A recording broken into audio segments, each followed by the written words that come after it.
They came like a shadow over the land.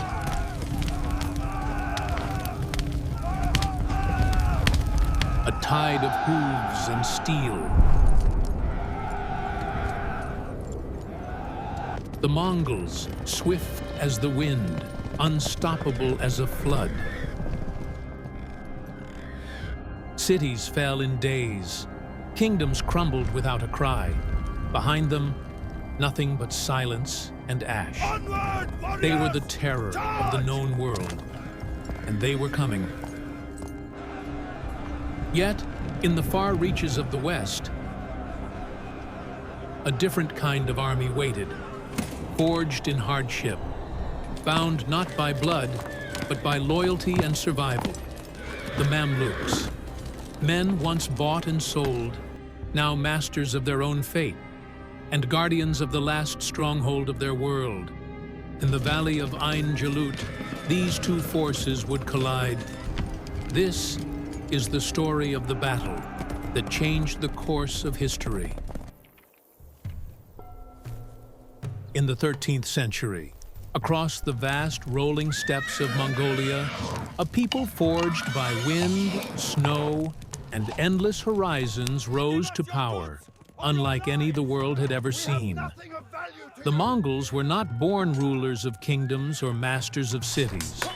They were nomads, hunters, and horsemen, shaped by a life where survival depended on speed, skill, and unity. Under the leadership of a man named Temujin, later known to history as Genghis Khan, these scattered tribes were united into a single, disciplined force. Loyalty was absolute, and obedience was the key to survival. Every soldier knew his place.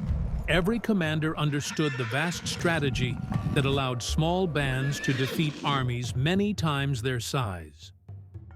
By the early 13th century, the Mongol armies swept across Central Asia like a living storm, leaving behind shattered cities, broken empires, and a growing fear that nothing could stand against them. Silk Road cities fell, fortresses crumbled, and entire populations vanished in their wake. Yet it was not just brute force that made them unstoppable. It was speed, intelligence, and an unyielding will to dominate the world beyond their endless steppe. This was the rise of the Mongols, a people shaped by nature, united by ambition, and destined to leave a mark on history that would echo for centuries. In 1258, the great Khan of the Mongols, Mongke, ordered Hulagu Khan to advance further west. The Mongol army, led by mighty commander Hulagu Khan, son of Tolui and grandson of Genghis Khan, advanced steadily toward Baghdad, the heart of the Abbasid Caliphate. Their approach was swift and disciplined, and news of their movements spread quickly through merchants, travelers, and fleeing villagers. The city, ruled by Caliph al-Mustasim, faced a threat unlike any it had encountered before. The Abbasid army, led by its commander, was unprepared for the speed, organization, and size of the Mongol forces. When Hulagu's troops reached Baghdad, the siege was decisive. The city walls, though tall, could not withstand the Mongol siege engines, and the defenders were overwhelmed. Fires broke out across streets and markets, destroying libraries, mosques, and palaces. Al-Mustasim was captured, and much of the population lost their lives in brutal ways. The fall of Baghdad sent shockwaves throughout the region.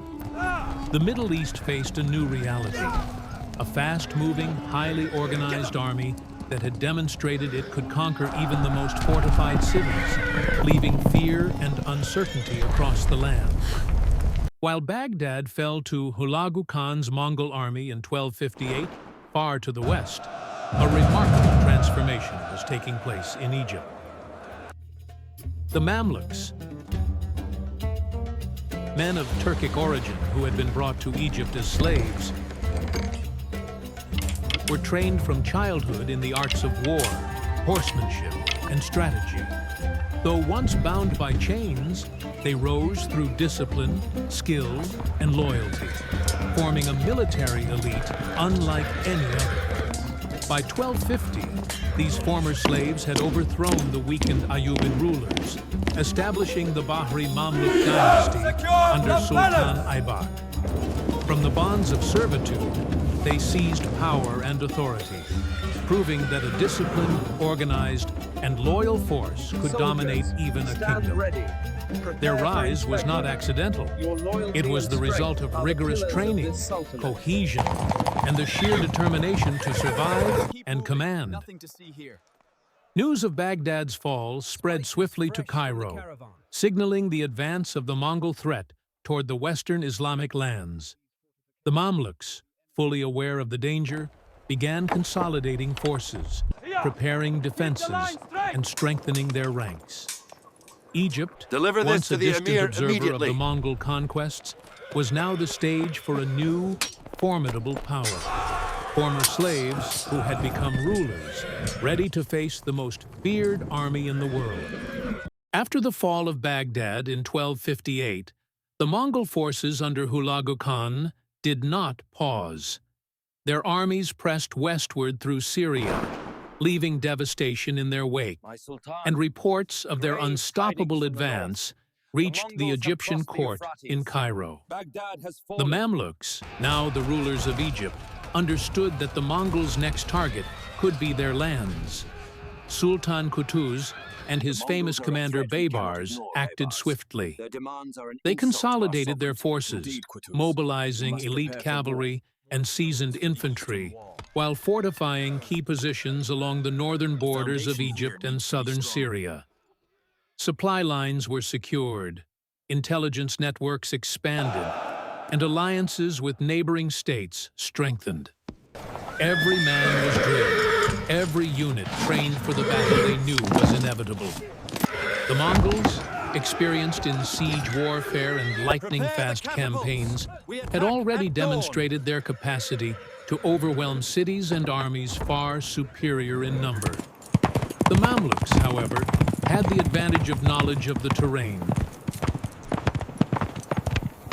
disciplined formations, and a united command structure. The stage was set along the plains near the town of Ain Jalut.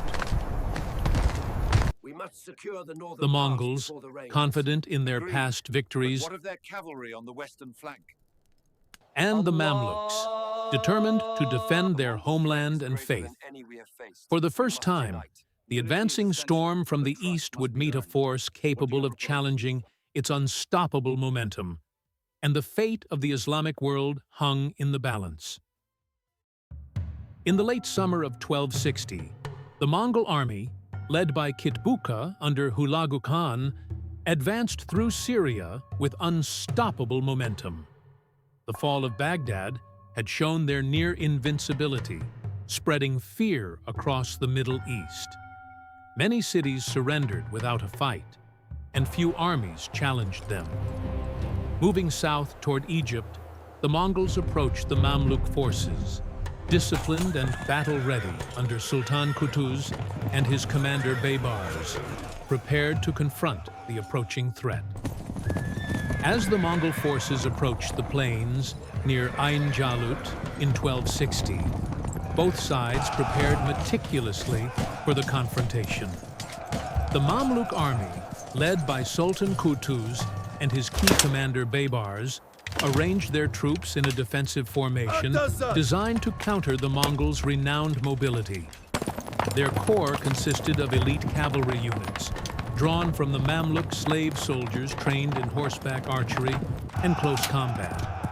These horsemen were highly disciplined, capable of coordinated maneuvers, and accustomed to fighting as a cohesive unit. Supporting them were infantry units armed with spears, swords, and shields, positioned to guard the flanks and protect against rapid cavalry charges. Archers were placed on slightly elevated ground, ready to rain arrows upon the advancing enemy. Overall, the Mamluk army was organized for both flexibility and endurance. Across the field, the Mongols deployed their forces in the familiar and terrifying structure that had allowed them to conquer vast empires. Heavy cavalry, skilled in mounted archery, formed the spearhead of the advance, while lighter cavalry units were held in reserve for flanking maneuvers and feigned retreats. Siege specialists, though fewer in number, were positioned strategically for rapid assaults on fortified positions if needed. Each unit was trained to operate independently but follow strict signals from commanders, allowing the Mongols to adapt quickly to changing conditions on the battlefield. The might of the Mongol horde. Both armies held their positions for hours, scouting, adjusting formations, and testing the terrain. The tension was palpable. One side relying on speed and fearsome mobility, the other on discipline, coordination, and knowledge of the battlefield. The stage was set, but the first clash had yet to come. The air was tense on the plains near Ain Jalut as the two armies faced each other. Dust rose under the hooves of thousands of Mongol cavalry, and the Mamluk lines held firm, their archers and infantry positioned with precision. At dawn, the Mongols struck first, their heavy cavalry charging with the ferocity of a storm, arrows raining down from mounted archers, seeking to break the Mamluk formations before close combat began. The Mamluks responded with discipline. Archers let loose volleys that slowed the Mongol advance, and tightly organized infantry squares absorbed the initial impact, holding the line against the thunder of Mongol hooves. Small cavalry units executed controlled counterattacks, testing the Mongols' formation, probing for weaknesses.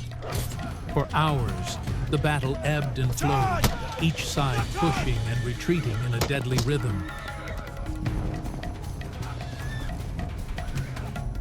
As the Mongols attempted their typical flanking maneuvers, the Mamluks revealed their strategy. Hidden reserves of cavalry, trained for rapid encirclement, struck the Mongol flanks, taking advantage of the rolling plains, narrow valleys, and subtle rises near Ain Jalut to limit the Mongols' cavalry charges and conceal ambushes, while the terrain was used to disrupt the Mongols' mobility. Feigned retreats drew portions of the Mongol force into traps, breaking their coordination. The discipline and cohesion of the Mamluk army, combined with superior knowledge of the landscape, began to turn the tide. Kitbuka's forces, confident from previous victories, found themselves slow, confused, and unable to execute their usual swift maneuvers. The Mamluks' steadfast defense, precise volleys of arrows, and timely counterattacks forced the Mongols onto the defensive for the first time in years. By midday, the balance of the battlefield had shifted. The unstoppable force that had swept across cities and kingdoms now faced a well-prepared, highly disciplined opponent, capable of matching its speed, strength, and strategy. As the sun began to lower over the plains, the Mongol forces found their advance halted and their formations in disarray. Charge! The decisive factor lay in the Mamluks' discipline, knowledge of the terrain, and flexible tactics. Feigned retreats had drawn portions of the Mongol army into traps, while reserves were used at critical moments to exploit weaknesses.